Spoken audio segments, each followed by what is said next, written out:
The story begins with Menki, who is a soulless pencil pusher working her corporate job and nonchalantly sipping her coffee while watching some heroes deal with an alien that has attacked the city. In this world, Earth is a rapidly developing planet in the vast galaxy that has been found to be teeming with life. Mankind have developed humanoid robots that are difficult to distinguish with the help of a company full of superpowered aliens called the Galaxy Hero Firm. Some ladies fangirl over the latest drink advert from Raymond and Charles, the most powerful and popular heroes on the planet. Their cheers are interrupted when an adult reptilian behemoth appears in the city center and starts running rampant. Citizens are ordered to head to the nearest emergency shelter. News reaches the Galaxy Hero Firm, and Raymond leads a team of heroes with Yasin being a member. Yasin hops across the skyline as the others fly to the scene. The monster tries to crush a mother and her child, but Raymond stops it with one hand as he assures the cheering people that he is there to save them. Some horse guy kicks the creature up, leaving it open for the others to fire their attacks at it. Menki's colleagues watch the live stream from their office. Other viewers comment on how Raymond is strong enough to handle the threat because they don't want to watch the other lame and ugly heroes. One of the workers wonders if they should evacuate because the fighting is happening very close to their building. Meanwhile, Menki is asked by Kun to print out some meeting materials. He tries to encourage her to be more cheerful. The other girls discuss the rumors that one of them in their office is a humanoid robot. Kun interjects their gossiping, reminding them that it's time to work. Menki overhears their conversation and suspects that it might be the lady who is always typing like she's going for some sort of world record, but she doesn't care who it is because she submitted to the fact that she will spend the rest of her life in the office. Meanwhile, Yasin finally arrives at the battlefield. As Raymond attacks the villain who unleashed the monster, the culprit manages to dodge, but the attack explodes the creature. At this point, the battle is just outside Menki's office, and the villain is blown through their floor while he's holding a bomb. Yasin quickly rushes in like a hero and grabs Menki while kicking the bomb back out before it explodes. The shockwave from the blast shatters the glass and uproots everything in the workspace, but the typing lady is not fazed and is working like nothing is happening. Yasin and Menki have a moment during the commotion, but it is ruined when the entity inside his necklace comes out and enters the lady's head. Kun takes stock of the workers and notices that Menki is not around. She has been taken to a storage room by Yasin, who is alarmed. He revives her with a shot of adrenaline and informs her that she had a cardiac arrest. He explains that the green entity that flew into her head is a rare alien creature which infests the brains of carbon-based beings until it replaces the host. There is no cure for it yet. The only way to delay its activity is to stimulate the brain since it hates intense brain activity. Simply put, she can't get bored, or she will die. This is the worst thing for anyone that works a corporate job where the most exciting thing might be changing the coffee order. Menki knows how boring her life is, so she lies down in preparation for the inevitable. Yasin can't have her meet her demise because according to the Galaxy Hero Firm employee handbook, he could get a lifetime ban on using his superpowers if Earthlings die due to his actions. Him reading from the handbook made Menki so bored that she starts showing symptoms with an epic nosebleed. She regains consciousness again, covered in natural ketchup. It finally sinks in that her life is in danger. Yasin apologizes for putting her in such a predicament and hopes that she can hold on till they find a cure. She is not confident about this, but Yasin assures her that he's willing to do anything to help her. She wants them to switch jobs where she will be the hero and he will be the office worker. He tries to grant her this wish by simulating flight through holding her against a fan. She is not impressed at all and berates him for the rubbish experience. All the while, the people serenaded the heroes with their cries of appreciation for dealing with the threat. Raymond gives a speech and encourages people to take pictures. The office workers snap from their vantage point, but unbeknownst to them, the villain is still alive as he emerges out of the file cabinets. He holds the office workers hostage as soon as the heroes leave. The scream from the ladies catches Yasin and Menki's attention. They rush to the office to find the bad guy pointing his weapon. He's surprised to see that one hero hasn't left. Even in this situation, the record holder is still typing. The villain opens fire, but Yasin grabs the girl and takes cover. He manages to traverse some distance as the culprit reloads. The hero dodges some shots before landing a blow on the bad guy who drops his gun. It turns to a melee as they exchange blows. The villain reaches for the gun and shoots at Menki when he realizes that he doesn't stand a chance. Yasin uses himself to shield her. Seeing this sacrifice inspires Menki to also act like a hero. She confronts the attacker, demanding to know his motive. He reveals that he has come to destroy the humanoid robot hidden among them. The guy is anti-AI robot. The office workers don't mind giving up a machine. Menki thinks that everyone is going to point out the lady that types regardless of the situation, since this is abnormal. However, to her shock, everyone points her out as the robot. They all highlight her work-driven isolationist behavior. The villain is ready to take her out if she can't prove she's not a robot. Yasin also can't use the fact that the parasite infected her as proof that she's human. Kun interrupts and confesses that he's the robot. The others in the office think that he's doing this as a sacrificial act. They all do the same and swarm the villain. Kun tries to explain that he really is a robot and tackles the bad guy out of the building. The villain grabs Menki.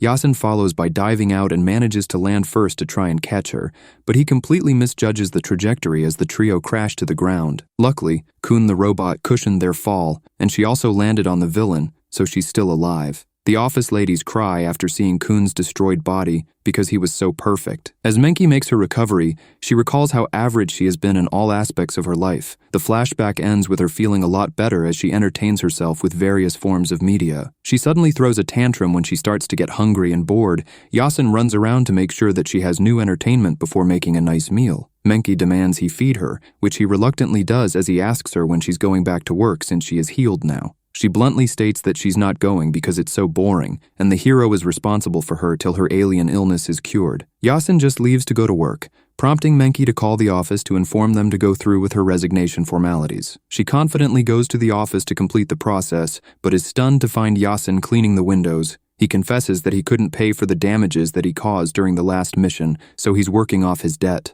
Menki wonders how he paid her hospital bill and all the entertainment expenses. She thought that he was going to support her for the rest of her life. Yasin drops the bombshell that he has been using her savings to sustain her. He's just an alien that just arrived on Earth, so he doesn't have any money. She loses all color after realizing that she's broke. Yasin forces her not to resign when she still tries to go through with it. Her boss hands her over some work to do, which causes her nose to bleed because it's going to be soul-crushing. Yasin promises to give her a full-day experience of the life of a super alien if she keeps her job. The disappointment begins when she learns that he can't fly. They do various menial jobs, and by the close of the day they are exhausted.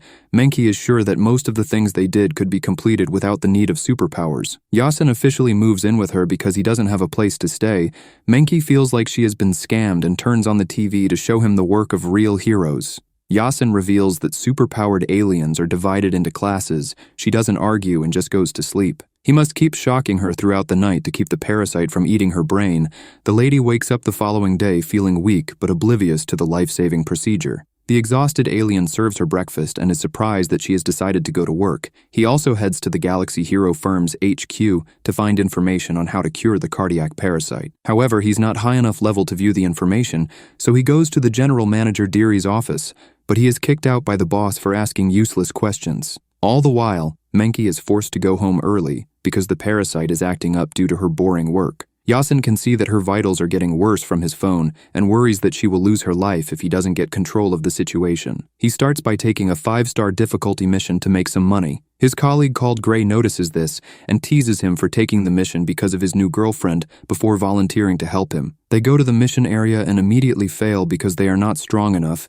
The two return to the apartment injured to clean themselves up before Menki comes back from work. He is surprised to see her around. She informs him that she left work early and tells him to lie on the ground, otherwise their residue will stain her new sofa. Gray thinks that she's inconsiderate about Yasin's efforts to make money because of her nonchalant attitude. He tries to advise Yasin to leave the woman, but the guy rather escorts his friend out. Menki wanted to help as she went to get a first aid kit to treat them. She tends to Yasin as he rests. She tells him not to take such dangerous jobs again because she will be going back to work. He feels like Gray's words offended her and explains that his friend spoke out of ignorance. He knows he is responsible for getting her infected with the cardiac parasite, so he decides to take her to a location where Charles is fighting so that she can get the proper hero experience. He then gets her involved as they isolate one of the attacking alien robots for Menki to fight. She hysterically runs away in her combat suit as she holds her weapon. Yasin follows behind laughing in hopes that Menki is enjoying herself. She takes cover behind a fallen tree and opens fire on the machine,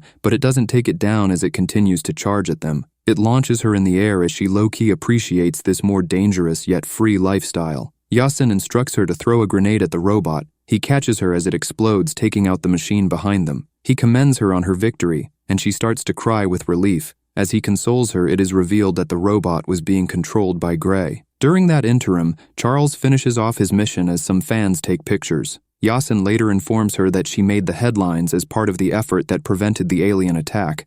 The only issue is that one must zoom in to see her. She is still happy but rejects going on another hero job since it was a little too dangerous for her liking. She wants to focus more on being free. Yasin informs Gray that his plan is working since she is now focusing on being free, which is a lot safer. Gray doesn't agree with the deception, but the guy just wants to clean up the mess that he created. Yasin gets a message from janitor Lee that Menki's company are giving fruits as holiday gifts, so he should come and get some. He goes to get a box of apples and returns home to find that Menki has printed the blurry picture of her and Yasin from the front of the magazine and framed it on the wall. They both start to appreciate each other's life difficulties. The following day, Menki wakes up with 100% motivation to change and even leaves early for work. However, this motivation gets depleted to 5% by the time she arrives at work due to a succession of bad things happening to her. Things get worse when her colleagues flood her with work and their personal issues. All of this brings her motivation level down to 2%, but there is a sudden spike back to 100% when she refuses to live her life the way people tell her to. She drops the mountain of work on her supervisor's desk complete and tells him that she's going home. He refuses to believe that she has finished a month's worth of work so quickly. She slaps her manager when he tries to ask if the meeting room is ready. She dishes out free slaps to all of those that annoy her before leaving. The manager doesn't complain about her actions and even remarks on how it was worth taking the slap when the supervisor points out the flawless paperwork she has just completed. She walks past the guys from HQ who have come to investigate the fall of the previous robot and to deliver a new Kun. The office ladies start to fangirl that he's back. The replacement states that the backup data from the last robot has been lost, so his personalization is not complete. That evening, Yasin gets some ingredients to cook a meal, but she rejects it because she's working. The low-level hero comments on how strangely she has been acting, but she just tells him that it is due to her workload. Later that night, he enters her room to administer the shocks, but he's surprised to see that her readings are normal. She wakes up and demands to know what he's doing in her room, but before he can explain, he's forced to pin her down as he informs her that there is someone else in their apartment. Yasin gives her an oxygen mask to protect her from the sleeping gas that is being deployed. They don't have any idea who it could be. She pretends to be sleeping as one of the agents enters the room. Yasin comes out and attacks, but the agent dodges and fires a laser shot from his fingers, indicating that he's a superpowered alien. The agent tries to shoot at Menki again, but Yasin redirects it and knocks the guy out. He grabs her and dashes out before the others who are looking through the apartment can catch them. Menki tries to blame Yasin for bringing this trouble. While he apologizes, he reveals he was in her room because she falls sick every night, so he's there to make sure she wakes up the next morning. She suggests they head back to see if the intruders have gone. They arrive to a messed up apartment. Menki checks under her bed only to find what she was hiding there is missing. This confirms that the agents were not there for Yasin, but for Kun's head that she took after the fall. Menki confesses that she used it to finish her overwhelming work in record time. She wants them to retrieve it so that they can continue to do her work efficiently. Yasin reluctantly agrees, and so they infiltrate the office that night to begin their search for the new Kun. Menki slaps the robot's head open and notices that his chip is different from the old ones. They connect it to their laptop to see if they can trace it back to the main server location. She thanks Yasin for all the help. Their hacking is interrupted when Menki is knocked out by sleeping gas. Mr. Wang already knows that they are in there and tells them to draw the blinds. He pulls out the head of the old Kun robot, informing them that he's trying to retrieve a lost item. Yasin wastes no time by grabbing and dragging Mr. Wang into the room. He makes it clear that he's willing to make sure that they both meet their demise. Wang orders his men to stand down before revealing that he knows Yasin's secret. The low-level hero lets go and demands to know what the strange guy wants. Wang wants the chip from the old head and he's sure that Menki has it. They strike a deal that Yasin will retrieve the chip from Menki, and in exchange, Wang must never reveal the secret. Wang assures the low-level hero that Menki can't hear them due to the anesthetic gas, but unfortunately, she is mentally awake and recording the conversation, and she's livid. Yasin takes her back to the apartment and quickly looks through her room to find the chip before she wakes up, but he's unable to locate it. He runs out when she regains consciousness and comes back in to inform her that breakfast is ready. She comes out to eat and tries her hardest to hide her anger as Yasin makes up an excuse to go into her room to look for the chip. She begins to confront him about their trip to the office the previous night, but Yasin gaslights her when he says that they didn't go out and perhaps it was a nightmare. Menki is disappointed in the low-level hero's betrayal. Her thoughts are interrupted by a call from her boss who informs her to come to the office later. She is surprised to learn that she will be given her own private office and is amazed with the standard of it as she looks around. However, she's a little annoyed that Yasin is also present. He reveals that they have both been transferred to a new department. She ignores him to ask their boss what the role of this new department is. He simply lets them know that their new supervisor will tell them. Mr. Wang is introduced as their new superior. Turns out that he's also the son of one of the corporation's major shareholders. The guy comes with his intern called Mo. Yasin spits his drink out when he sees Wang. As their new superior talks, Menki identifies him as the guy who struck the deal with Yasin the previous night.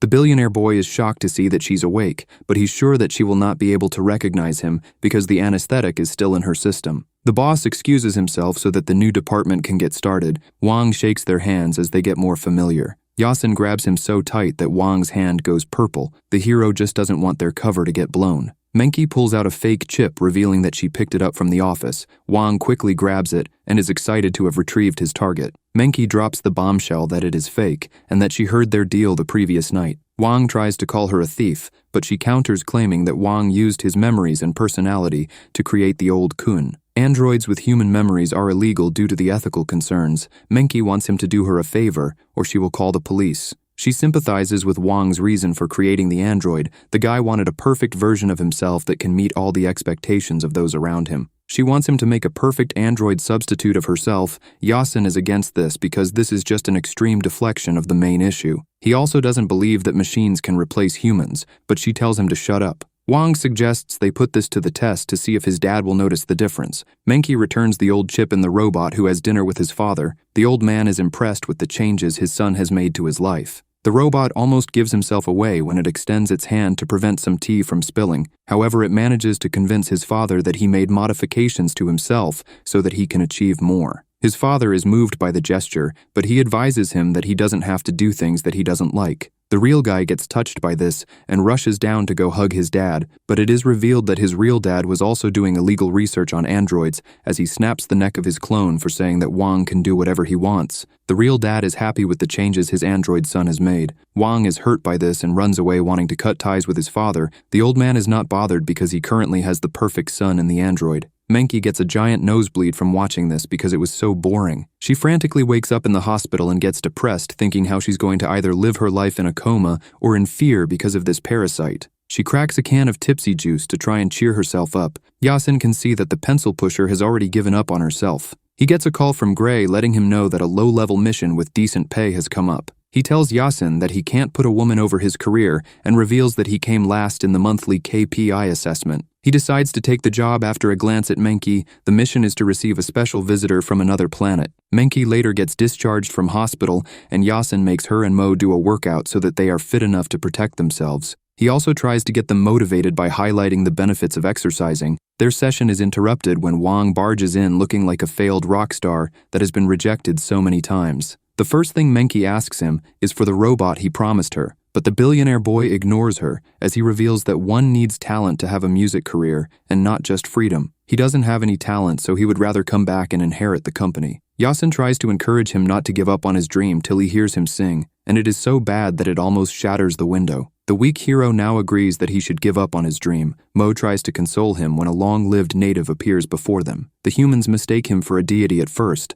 but he has come to find out the meaning of life. Yasin introduces the alien from the longevity planet. He's the visitor from the mission he accepted. They all escort him on a tour to explore the meaning of life. The group meet with some high-performing people from different disciplines to hear their perspective. Yasin accidentally sends a world champion weightlifter into despair when he casually picks up a weight that the guy has been training all his life to lift. The hero states that he's considered weak among the aliens. This later makes Menki ponder the huge gap between organisms and how comparisons can bring endless agony. Just thinking about it is starting to trigger her symptoms.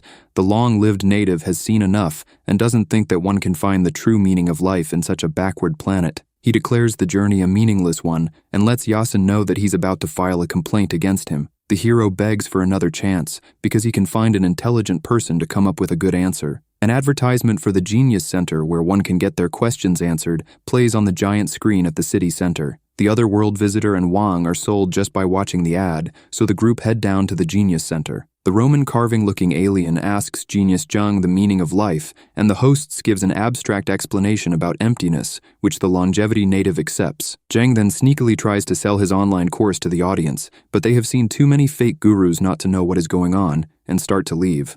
The guru gets Wang's attention with the How to Make Your Father Proud course, but the billionaire boy is prevented falling for the scam by the others. Zhang brings out the big guns by presenting a book that can instantly answer any question. Sounds like ChatGPT to me. Wang scans the QR code and buys the book. The guard prevents the others from getting near him when he tells them that the book can only be accessed by purchasers only. Wang goes on stage to open the book and is underwhelmed to find a full roll of tape inside. Zhang rubs his hands together in the background like Birdman and says this is his answer. Menki gets angry and calls out the swindler. The longevity native has had enough of this foolishness and submits a complaint on Yasin's hero account. He prepares to say his goodbyes to Earth when a superpowered alien comes in holding a beaten-up guard as she announces that she is looting the place. She demands they give her all the money in exchange for their lives. Zhang mobilizes his security to take her out. The thief lady blows them back with just a snap of her fingers. Yasin makes a mental note of her strength. The longevity native, Mo and Wang have already moved a safe distance from the commotion and are looking for Yasin to protect them. Hearing that Yasin is a hero catches the thief's attention. He tries to attack, but she quickly subdues the loser by encasing him in a giant rock ball. She only leaves his head and steps on it while trash-talking him. The longevity native enters his shell to protect himself. Menki is mortified by how much stronger the thief is. The burglar demands they all place their valuables in the duffel bag provided, which they quickly do after she threatens them with violence. Zhang tries to call for help, but his phone is destroyed along with everyone else's. The thief tells Menki to relax because her aim is to expose who Zhang really is. She rips the vault door open, which shows that the guru had his men packing up the money ready to run. His men shoot at the lady, but she blocks all their shots and drags them out of the vault so that she can ransack the place in peace. Zhang criticizes his security for doing a bad job. One of them is sure that they will all be eliminated because the robber has not covered her face. The scammer is still confident in his system to protect his stolen assets by sending alarm to the Galaxy Hero firm. The burglar stuns everyone by destroying the alarm. She grabs Zhang by the neck to make him understand that she doesn't fear the heroes. Yasin gets irritated that a superpowered alien is using their abilities for evil. He breaks free from his restraints, but the waste man is quickly put back in his rock prison. Zhang gets Menki's attention to let her know that he has another alarm, but it needs charging. He throws it at her to get it back online using the emergency charging station at the other side of the room. The office lady kicks it back at him, informing him that he should entrust this task to someone stronger. He passes it to her again, telling her to get some courage. She kicks it back like she's in blue lock, which knocks the guru down with a nosebleed. They pretend nothing is going on when their actions catch the attention of their attacker. As soon as the coast is clear, Zhang throws the device at his men for them to charge it. They all pass it on to one another just before they are taken out. Yasin apologizes to Menki for being weak, but he wants to stop the woman. He informs her that he has a plan. Yasin starts the plan by breaking free and dashing towards the thief. While he keeps her occupied, the office lady takes the device and charges it for a moment before she too is grabbed. Menki breaks free and tosses the device in the air. The villainess retrieves and crushes it. This was a decoy because Yasin still had his phone. He called his boss and gave the phone to Menki before mounting his assault. The call connects, and she asks for his help. In an instant, Deary drops down and swiftly apprehends the thief before sending her away. He gives the order for Gray and the others to tend to the wounded. The guards hug each other while crying because they are grateful to be still alive. Zhang is ecstatic that he didn't suffer any financial loss. His joy is short-lived when Wang grabs him demanding a refund. Menki starts to wonder what the point of life is, causing her to pass out. Mo springs into action and administers some blood she harvested from Menki. She reveals that she also knows their secret. The treatment doesn't work, so Yasin picks her up to send her to the hospital. She later regains consciousness to find herself being held by Yasin. He wants to show the girl the real beauty of Earth. As they gaze at the lovely sunset, he confesses that he fell in love with the planet the moment he saw it for the first time. They go into space where Menki gives Yasin a kiss to his surprise. They both blush till she informs him that she can't breathe. We learn that Gray was flying them all this while when he's told to descend a little. He takes her to the hospital where they are shocked to learn that her vitals are all normal and only her foot is broken. With some rest, she should heal just fine. The two laugh at the situation but suddenly stop and blush when they remember that they passed the friend zone. Mo observes them and finds the combination interesting. All the while, the longevity native regains consciousness and is relieved to be still alive, but he has been abandoned. Menki eventually gets discharged from the hospital, and she continues her recovery at the house watching the news report about Zhang's being exposed. They both lived through the ordeal, so they reach for the remote to change the channel, but the lovebirds touch hands. Menki quickly withdraws her hand and tells him to change it as she blushes. The useless hero gives it back to her since she is the owner. She switches to multiple channels which all hint to love. This makes them feel uncomfortable, like those awkward kissing scenes that pop up when watching TV with your parents.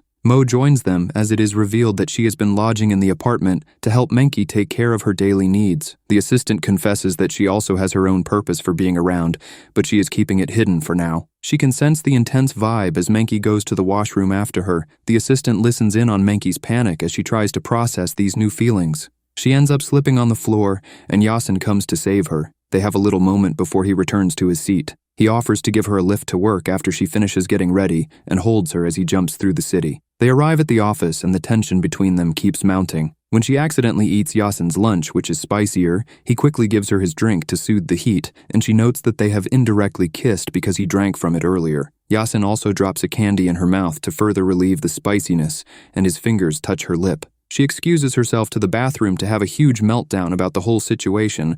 Mo follows and listens in. She informs Menki that she thinks that they make a good match. She encourages her to confess her love to Yasin, believing that a woman's initiative is required, so she should be brave. Menki responds that she will ponder on the advice. Mo has a sinister look after the pencil pusher leaves. She feels like sooner the relationship start, the faster Menki will cool down and wake up. Menki worries about getting rejected and bumps into Yasin in the corridor.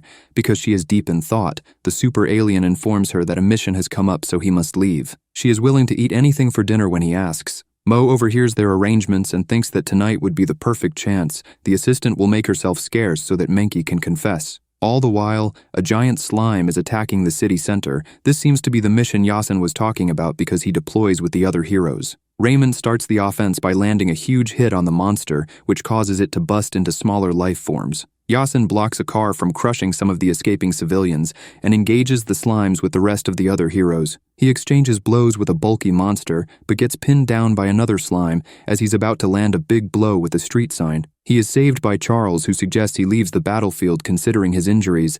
Some of the other heroes wonder how someone as useless as Yasin got into their firm. He walks off hurt and covered in slime as the others hover above the cheering crowds after the battle. In the interim, Menki stops by a bakery and buys a cake shaped like a love heart with their names on each half. She imagines how it will spark her relationship with Yasin.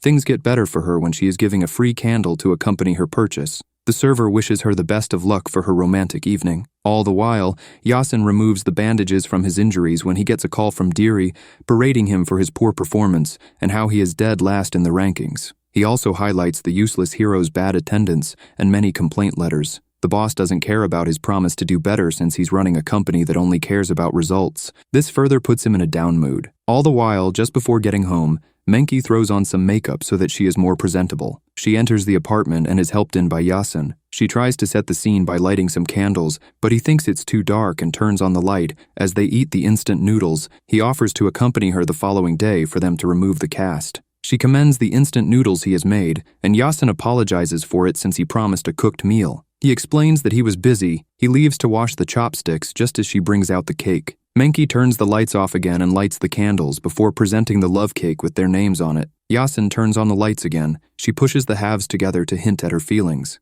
Yasin quickly starts eating the cake and remarks on how delicious it is. He interrupts her just as she's about to confess. Her heart beats so fast thinking that he's about to confess first, but she is heartbroken to hear that Yasin is rather leaving because he feels like he is inconveniencing her. He assures her that he will still be around to help if she needs it, so she thanks him for everything. The longevity native interrupts to suggest that they visit planets with shorter-lived beings to hear their understanding of life. Menki throws the cake at him for not being able to read the room. Yasin pleads for him not to file another complaint and promises to escort him to the planets. Menki later calls Mo to inform her of what happened, and she is shocked. Some days pass and the longevity native sends them to a short-life nature reserve planet. He is impressed with the environment when they get down. Yasin massages him as they walk and hopes that his client will recant his complaints against him if the trip goes well. He will only do that if safety is assured during his journey.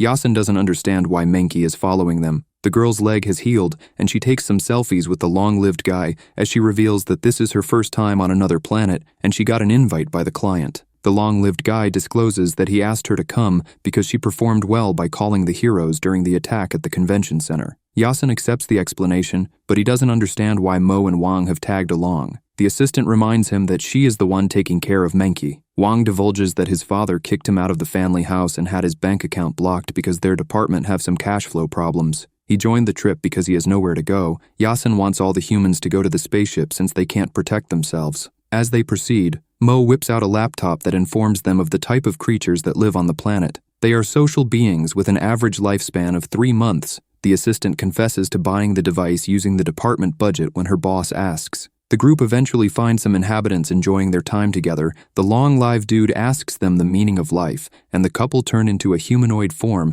to reveal that it is love. We come to know that this world is also known as the Love Planet. The couple explain that they grow up in month 1, find their perfect match in month 2, and give birth to the next generation before they pass away in the 3rd month. The couple give them flowers as they present their lectures. Menki is moved hearing that love is everything. She walks away frustrated when she sees that Yasin acts elusive when the topic is brought up. The long-lived guy is not impressed with the answer that love is everything. Meanwhile, Mo checks the blossoms and learns that they are called sweet love flowers. Both her and Wang sniff it, and the pollen puts them in a love illusion that makes them kiss. The long-lived man slaps them to release them from it. He explains the situation, and Mo aggressively brushes her teeth. She also slaps Wang to get her frustration out. Yasin notices that Menki is about to smell the flowers, but he's unable to stop her. This creates a huge illusion barrier around her. All the short-lived males get attracted to it, calling her their true love. The useless hero tries to enter, but he can't. During that interim, Menki enjoys the attention of all the short-lived guys who have taken human form. They all fight for her. They try to wake her up outside, but are not able to reach her. The short-lived ladies also come to the barriers crying for their men. If the couples don't reproduce, the propagative chain will be messed up and the planet will be on the brink of extinction. The long-lived guy ponders on how fate works, because Menki was a nobody on Earth, but is so popular on the Love Planet. He thinks that this place suits her better, so they should leave her. He remarks how the wise never fall in love. Yasin refuses to let them leave, even if it means he gets a complaint filed against him. Mo notices that the top of the barrier is weaker, so Yasin uses it to enter the illusion. He fights his way through the others to inform her of the danger, but she doesn't want to go and gives the order for her fans to get rid of him. The weakest hero breaks through the mob and snatches her away. He jumps to the exit, but she lets go of his hand, stating that she is happy and doesn't mind that her lifespan will sync with the life forms on this planet. She would rather live for months and be in love. Yasin comes out devastated. Mo points out that all the men in her illusion look like Yasin, which means that she longs for him. If he wants to save her, he must show his love. Yasin sniffs the flower which attracts the females, but he resists them and jumps into the barrier. Mo recalls Menki telling her to follow Yasin on this mission because she didn't believe that the guy didn't have feelings for her at all. He proceeds through the illusion and radios to Mo when he spots Menki getting pampered by the handsome men. All the while, the females of the planet try to love bomb the long-lived native, but he quickly enters his shell in fear of his life. The ladies turn their attention to Wang and inundate him with affection. They stop when Mo shouts at them for disturbing her concentration. She turns to Yasin to remind him that his goal is to seduce Menki out of the illusion. The assistant is sure that this can be done with the aid of her encyclopedia of love. He observes Senior making her a cake, which she pretends to enjoy, but spits it out when no one is looking. Mo advises Yasin to come in and make Menki's favorite food. He thinks hard and remembers that she loved the instant noodles he made that night. He makes some and proudly brings it to her. She doesn't react, so Senior takes the initiative and knocks the noodles to the floor. He presents a feast for his love, which gets her excited. Mo can't believe that Yasin thought that a struggle meal would impress her. The useless alien gets annoyed and tosses the table of food, which disappears as he reminds her that this is all an illusion. She feels like it is true to her if she trusts in it and warns him not to interfere with her. She gives the order to her Marshal Bay to get rid of Yasin. The two exchange blows, and the alien seems to be winning. Mo tells him to lose on purpose because he is currently damaging Menki's fantasy, which is irritating her. So he should arouse her sympathy by taking a beating, which he does, but Menki rather goes to comfort Marshal Bay. Yasin is devastated that it didn't work as he watches her in the arms of another man. Mo is surprised that Menki is not acting as expected. As they plan their next move, she is further smitten by a guy who shows off his 8-pack. Yasin quickly covers him before knocking out Senior and Marshal Bay for trying to do the same. The useless hero tries to also expose himself, but the CEO gets her attention with a huge diamond ring. Yasin pulls her out of the car when she's about to leave. He is surrounded by the love candidates. He tries to persuade her to follow him, but she still chooses to stay in her illusion. Yasin finally lets his guard down and holds Menki's hand as he apologizes. He confesses that he knew that she was going to declare her love for him that night, but he was scared because he sees himself as a failure who couldn't even protect her. Unlike him, she is chilled when confronting her flops or standing by her convictions. He thinks that she is stronger than him. Hearing this starts to break down the illusion, and she professes her love for him. He does the same as they leap out of the barrier. The short-lived men try to hold on to her, but she releases them as she has chosen Yasin. The others are happy that they can finally return to Earth safely. The long-lived guy can't believe that he almost lost his life to love. He refuses to acknowledge the importance of love and asks some bacteria with a 20-minute lifespan, and they inform him that the meaning of life is to breed. The long-lived guy concedes that reproduction is important, but as a higher being, he feels like he needs to look for the full answer in the blue zones and leaves. The residents of Earth go back home. Yasin wants to discuss something with Menki, but it is interrupted when Hong drops into their apartment like a comet. She expresses how much she misses Yasin. Menki hopes this is a dream as she complains about her destroyed room. She demands to know who this intruder is and asks her to get off Yasin. The useless alien promises to pay for the damages as he explains that Hong is his neighbor at his homeworld. Hong takes Yasin's bag and calls Yuan to open the portal. He informs Menki that he will not be back for a while and tells her to take care of herself. Before she can get an explanation, he is dragged away into the portal and disappears. The parasite activates due to her heightened emotions, causing her eyes to turn green. The Seville planet used to be an insignificant rock at the edge of the galaxy. Volcano eruptions and harsh storms were the norm. But the people of this hostile planet survived, which led to the adaptation of their incredible bodies. 4 great heroes emerged from this society, standing for all that is good and brave. They spread the feats of their people across the galaxy. They arrived at Earth and brought the 2 civilizations together to create the Galaxy Hero Firm to bring peace to the universe. Yasin was dragged to the firm's business briefing. The host warns them not to take video or audio recording, or they will be punished. The latecomers join Gray, where it is revealed that Yasin's older brother Yu is one of the legendary heroes, but he has not been seen in a long time. The weak hero wonders where his brother could be. Raymond informs Yasin that Charles is going to apologize for being too strict with him. He feels like it's due to the higher performance demands, which has made the veterans less tolerant of newbies. Raymond reminds Charles how Yu took care of them when they were younger, so it would be wrong for them not to look out for his little brother. Charles reluctantly apologizes. Yasin admits that his poor performance is what dragged everyone down, but he promises to work harder in the future. Raymond makes himself available if he needs any help. The presenter starts the meeting talking about the company's performance. Hong turns Yasin's phone off when she notices that Menki is trying to contact him. The office lady tries to call him, but the operator informs her that his phone is switched off. Meanwhile, some of the heroes get bored and start to play a popular game where they pass the water ball to each other while using their powers to prevent it from hitting the ground. Everyone is doing fine till it reaches Yasin, who drops it because he doesn't have any powers. Their attention turns back to the meeting when the firm's new evaluation system gets revealed. Those with 1 to 2 stars are considered low grade. Heroes with 2.1 to 4 are seen as middle grade, and the top grade are from 4.1 stars to 5. Their new grades are displayed before them. Raymond and Charles are 5 stars. Gray is happy with his 3 stars, but Yasin is devastated to see that he is 1.9. Things get worse when it is disclosed that all low-grade heroes will be kicked out of the firm. A light shines on Yasin and the rest of the losers as they levitate. The useless hero gets lucky when the long-lived guy remembers to withdraw his complaint. This increases him to 2.1, putting him in middle tier, so he is dropped back down. His relief is short-lived as it is revealed that middle-grade heroes will have their licenses suspended and they will have to retake the hero license test. Yasin gets taken again, but Hong tries to pull him back down with her net powers. She is a newbie, so is spared because she doesn't have a rating. However, she is sent to take the test along with Yasin for trying to save him. Back on Earth, Menki is looking rough as she goes to the firm's Earth HQ to find Yasin, but she is told that he is not in the system. She sees Gray and requests for him. He reveals that her man failed his quarterly assessment, so he had his hero license revoked. He must pass the license test again before he can return. She already has her bags packed ready to go when she learns that he's on Hengshui planet. Gray gives her the bad news that there is no chance to meet him until he has passed the exam, because there is no way in or out of the facility. All communication devices must be turned in so there is no contact with the outside world. He bluntly tells her that the time taken to pass the exams varies between people.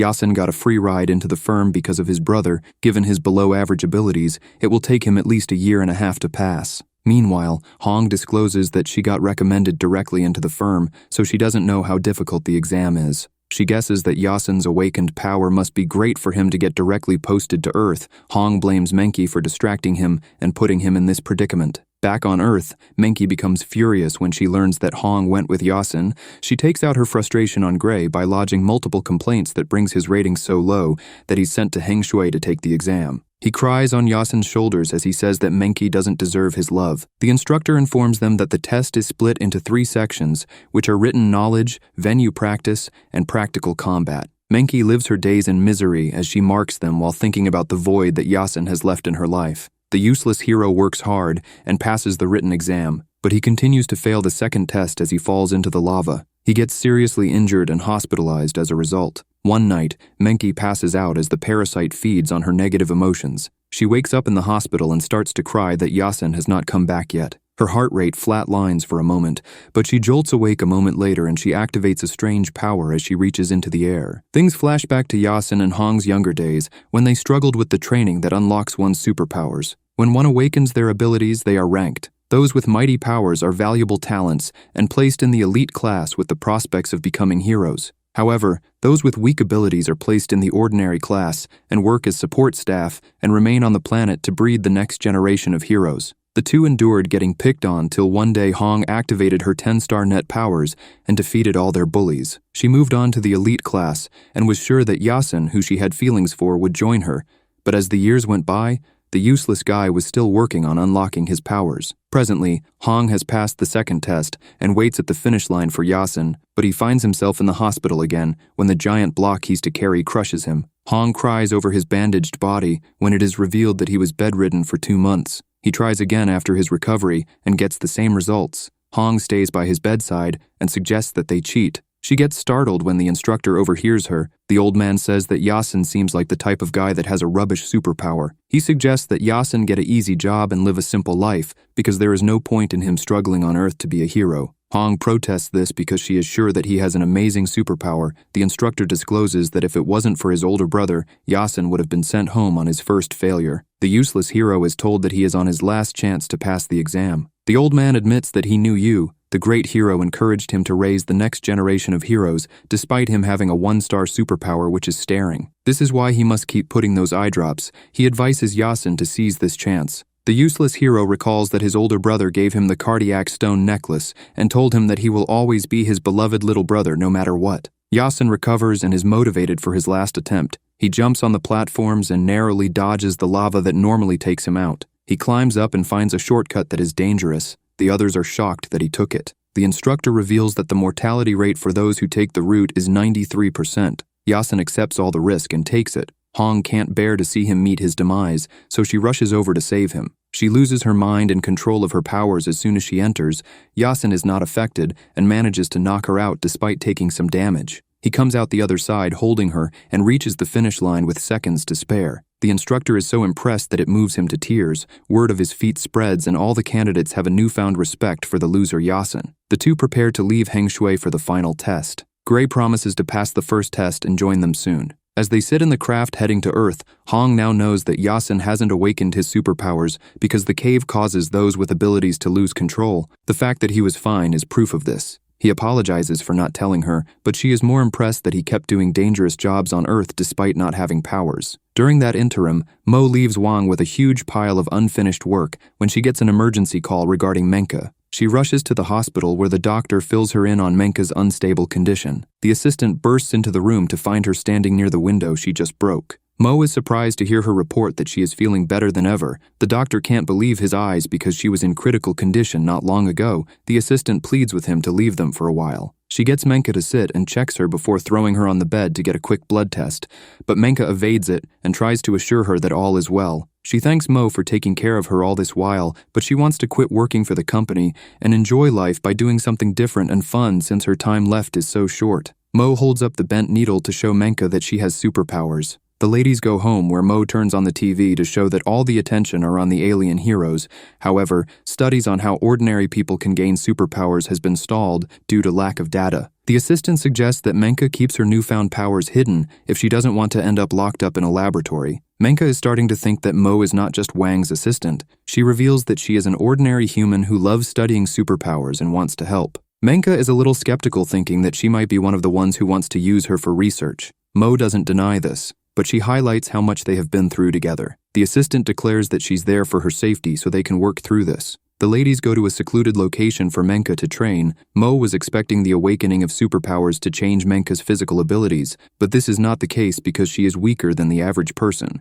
From the numerous tests done, she has not showcased any further abilities. Mo wonders what is the key to awakening and enhancing superpowers. Menka gets frustrated and tries to bend the giant chimney in front of her, but nothing happens. She throws a tantrum before crying when she sees the picture of her and Yasin on her phone. The lady wonders how much longer she must wait. This rush of emotion causes an explosion that causes Mo to run to the roof to check on her. She is stunned to see the destruction. Menka reveals that it is rage and fear that activates her powers. The duo get to work perfecting Menka's use of her abilities, and she just keeps seeing huge improvement in her strength, agility, and power control. Mo attempts to stop Menka from using her abilities to bend the chimney, but she's high on power, so she bends it with ease. The assistant is mortified because she got a message stating that they have to pay 10 times the amount for any damages to the facility since their rent has expired. She receives an email from Yu's Foundation, and the topic is about the research on human supernatural powers. After reading it, Mo suggests that they resign from the office now that Menka has mastered her powers.